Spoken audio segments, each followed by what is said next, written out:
evil. Kaya nga sabi niya, mag-ingat kayo. Kapag nagkaroon kayo ng evil heart, okay, hihina ang pananampalataya nyo. Dapat ibalik nyo yung dati, yung pananampalataya.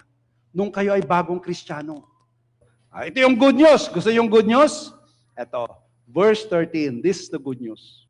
But exhort one another daily while it's called today. Habang may panahon pa, magkaroon na kayo ng exhortation. Anong ibig sabihin ng exhortation? Or pagpapalaalahanan. Here, exhort to encourage, to remind, to strengthen.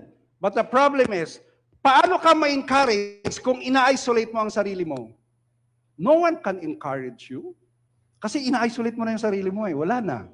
Sino nagre-remind sa'yo kung hindi ka naman na nag-church, hindi ka naman sumasama sa connect group? Wala na. Diba? Wala. Eh, sino ang magpapatibay sa'yo kung ina-isolate mo ang sarili mo? Alam nyo, this is the formula para hindi ho tayo mawala. Hindi ho tayo mag-drift. At yung blessings na gustong ibigay sa atin ng Panginoon, kailan? Hindi ko alam. Pero that blessing is a promise. It's a promise. Promise ang Panginoon, ang anak niya, hindi niya pababayaan. Hindi niya pababayaan ang kanyang anak.